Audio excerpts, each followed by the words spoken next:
بسم الله الرحمن الرحيم طاسيم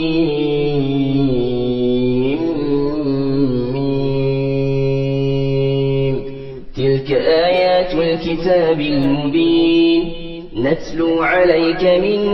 نبأ موسى وفرعون بالحق لقوم يؤمنون إن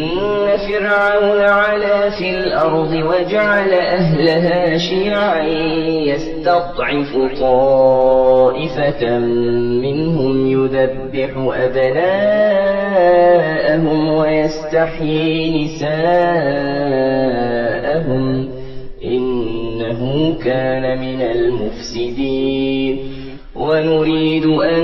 نمن على الذين استضعفوا في الأرض ونجعلهم أئمة ونجعلهم الوارثين ونمكن لهم في الأرض ونري فرعون وهامان وجنودهما منهم ما كانوا يحذرون وأوحينا إلى أم موسى أن أرضعيه فإذا خفت عليه فألقيه في اليم ولا تخافي ولا تحزني إنا رادوه إليك وجاعلوه من المرسلين فالتقطه آل فرعون ليكون لهم عدوا وحزنا إن فرعون وهامان وجنودهما كانوا خاطئين وقالت امرأة فرعون قرة عين لي ولك لا تقتلوه عسى أن ينفعنا أو نتخذه ولدا وهم لا يشعرون وأصبح فؤاد أم موسى فارغا إن كادت لتبدي به لولا أن ربطنا على قلبها لتكون من المؤمنين وقالت لأخته قصيه فبصرت به عن جنب وهم لا يشعرون وحرمنا عليه المراضع من قبل فقالت هل أدلكم على أهل بيت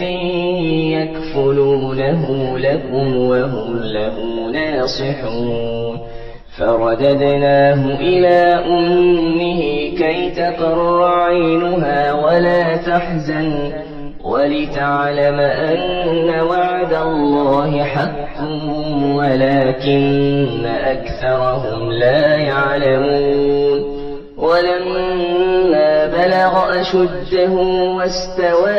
آتيناه حكما وعلما وكذلك نجزي المحسنين ودخل المدينة على حين غفلة من أهلها فوجد فيها رجلين يقتتلان هذا من شيعته وهذا من عدوه فاستغاثه الذي من شيعته على الذي من عدوه فوكزه موسى فقضى عليه قال هذا من عمل الشيطان إنه عدو مضل مبين قال رب إني ظلمت نفسي فاغفر لي فغفر له إنه هو الغفور الرحيم قال رب بما أنعمت علي فلن أكون ظهيرا للمجرمين فأصبح في المدينة خائفا يترقب فإذا الذي استنصره بالأمس يستصرخه قال له موسى إنك لغوي مبين فلما أن أراد أن يبطش بالذي هو عدو لهما قال يا موسى أتريد أن تقتلني كما قتلت نفسا بالأمس إن تريد إلا أن تكون جبارا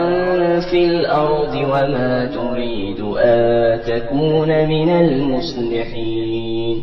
وجاء رجل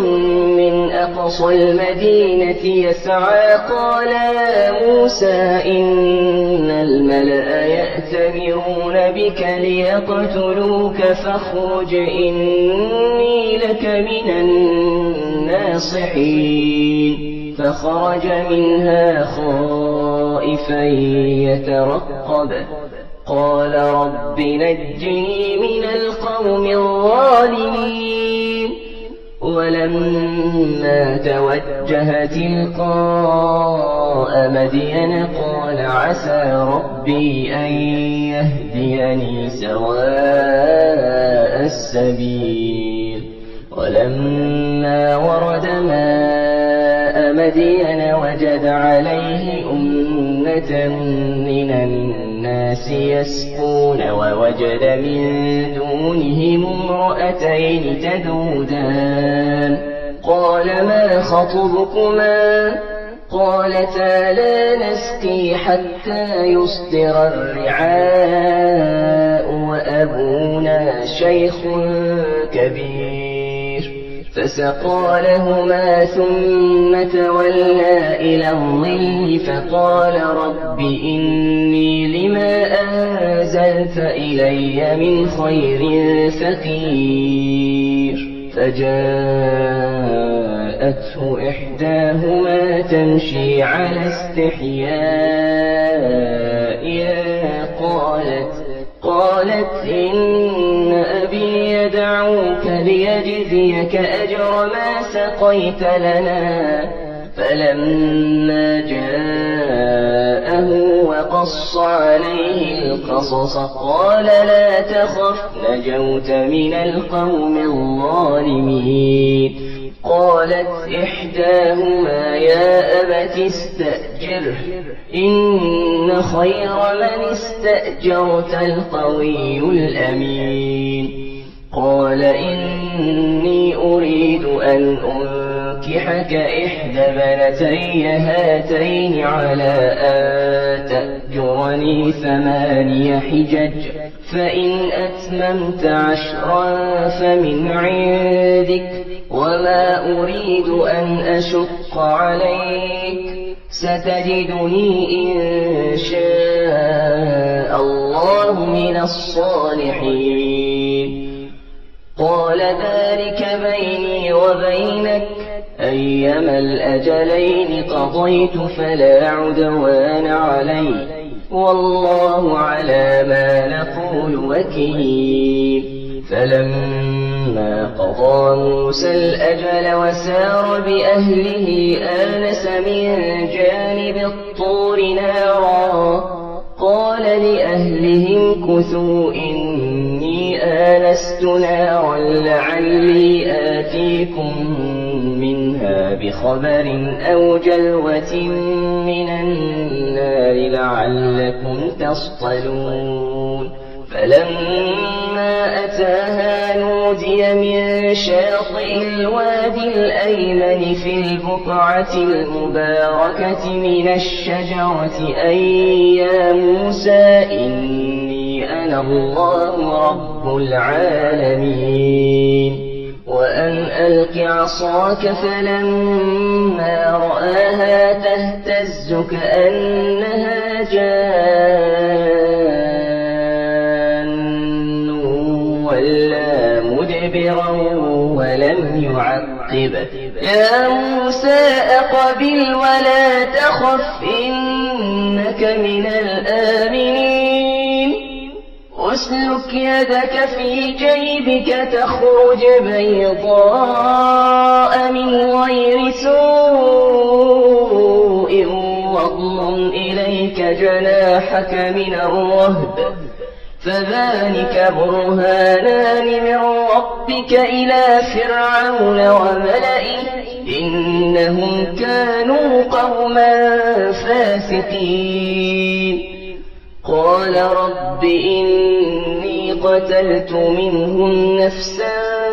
فأخاف أن يقتلون وأخي هارون هو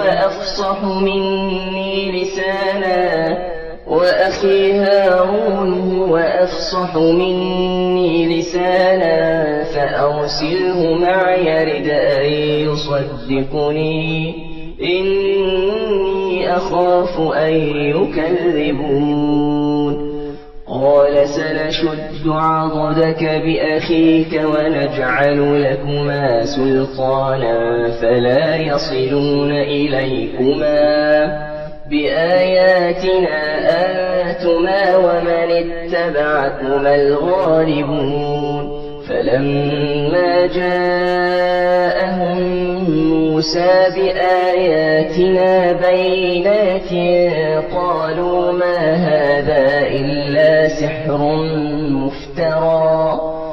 قالوا ما هذا إلا سحر مفترى وما سمعنا بهذا في آبائنا الأولين وقال موسى ربي أعلم بمن جاء بالهدى من عنده وما تكون له عاقبة الدار إنه لا يفلح الظالمون وقال فرعون يا أيها الملأ ما علمت لكم من إله غيري فأوقد لي يا هامان على الطين فاجعل لي صرحا لعلي أطلع إلى إله موسى وإني لأظنه من الكاذبين واستكبر هو وجنوده في الأرض بغير الحق وظنوا أنهم إلينا لا يرجعون فأخذناه وجنوده فنبذناهم في اليم فانظر كيف كان عاقبة الظالمين وجعلناهم أئمة يدعون إلى النار ويوم القيامة لا ينصرون وأتبعناهم في هذه الدنيا لعنة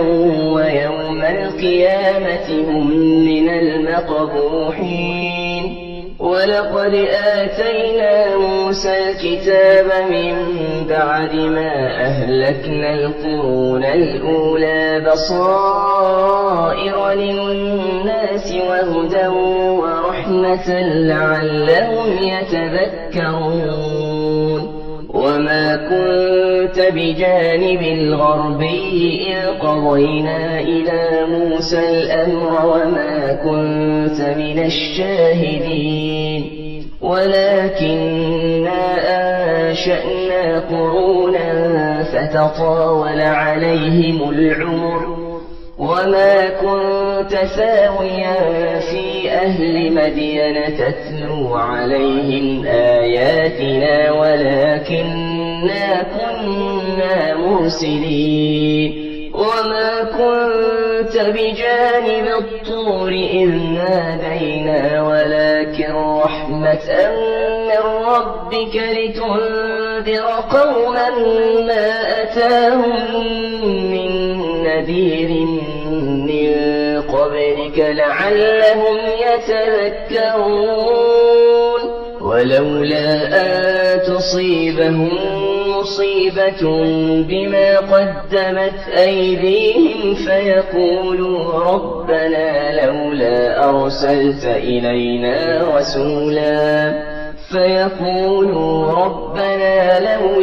أرسلت إلينا رسولا فنتبع آياتك ونكون من المؤمنين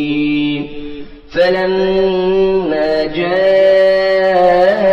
الحق من عندنا قالوا لولا أوتي مثل ما أوتي موسى أولم يكفروا بما أوتي موسى من قبل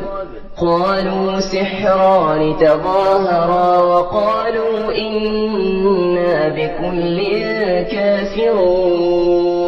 قل فأتوا بكتاب من عند الله هو أهدى منه ما أتبعه إن كنتم صادقين فإن لم يستجيبوا لك فاعلم أنما يتبعون أهواءهم ومن أضل ممن اتبع هواه بغير هدى من الله إن الله لا يهدي القوم الظالمين ولقد وصلنا لهم القول لعلهم يتذكرون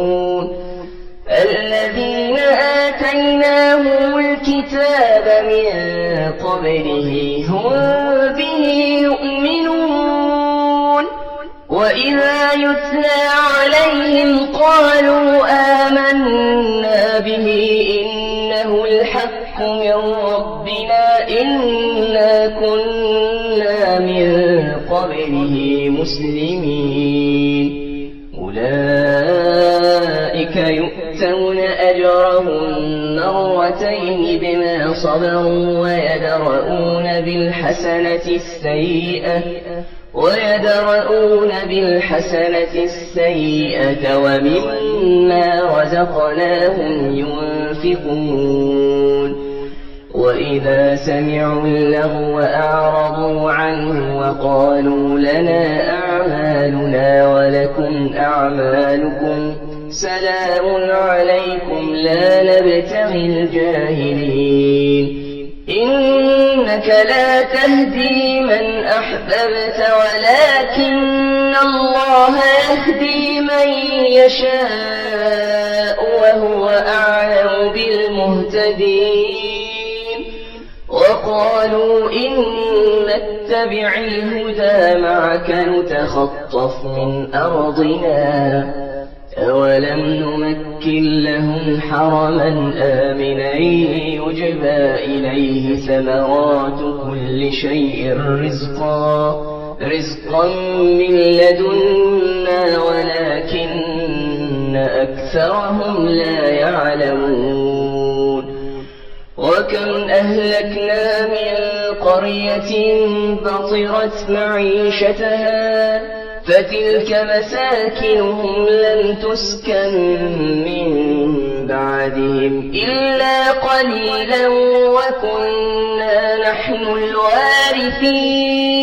وما كان ربك مهلك القرى حتى يبعث في أمها رسولا يتلو عليهم آياتنا وما كنا مهلك القرى إلا وأهلها ظالمون وما أوتيتم من شيء فمتاع الحياة الدنيا وزينتها وما عند الله خير وأبقى أفلا تعقلون أفمن وعدناه وعدا حسنا فهو لاقيه كمن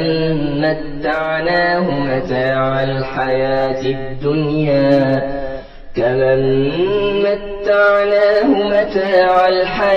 الدنيا ثم هو يوم القيامة من المحضرين ويوم يناديهم فيقول أين شركائي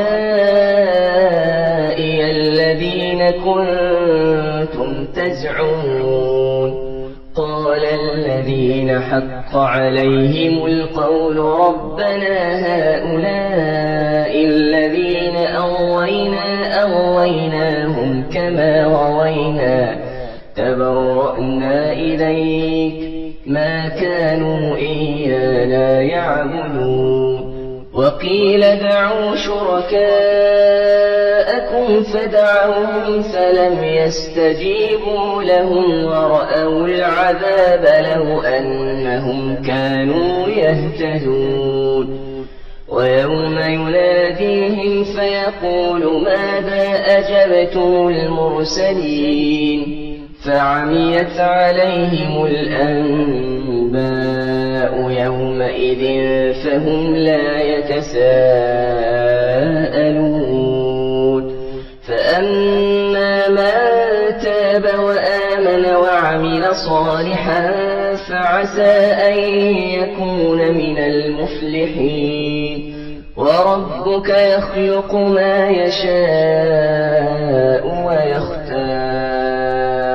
ما كان لهم الخيرة سبحان الله وتعالى عما يشركون وربك يعلم ما تكن صدورهم وما يعلنون وهو الله لا إله إلا هو له الحمد في الأولى والآخرة وله الحكم وإليه ترجعون قل أرأيتم إن جعل الله عليكم الليل سرمدا إلى يوم القيامة من إله غير الله يأتيكم بضياء أفلا تسمعون قل أرأيتم إن جعل الله عليكم النهار سرمدا إلى يوم القيامة من إله غير الله يأتيكم بليل تسكنون فيه أفلا تبصرون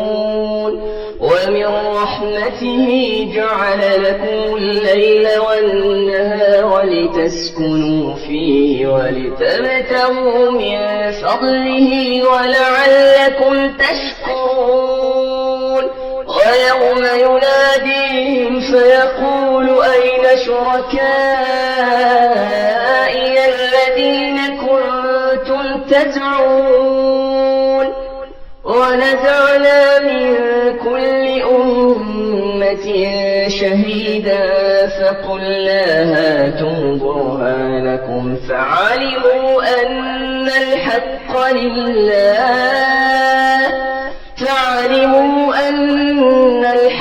لله وضل عنهم ما كانوا يفترون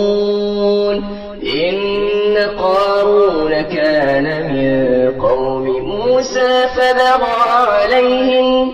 وآتيناه من الكنوز ما إن مفاتحه لتنوء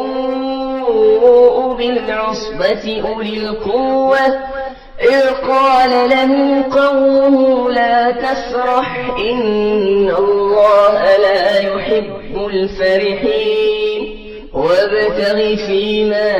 آتاك الله الدار الآخرة ولا تنس نصيبك من الدنيا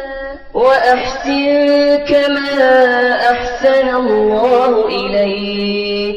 ولا تبغ الفساد في الأرض إن الله لا يحب المفسدين قال إنما أوتيته على علم عندي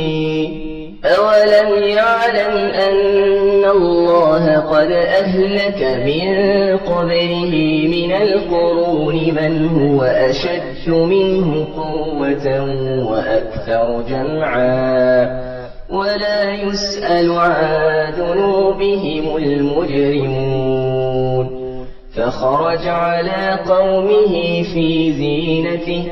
قال الذين يريدون الحياة الدنيا يا ليت لنا مثل ما أوتي قارون إنه لذو حظ عظيم وقال الذين أوتوا العلم ويلكم ثواب الله الله خير لمن آمن وعمل صالحا ولا يلقاها إلا الصابرون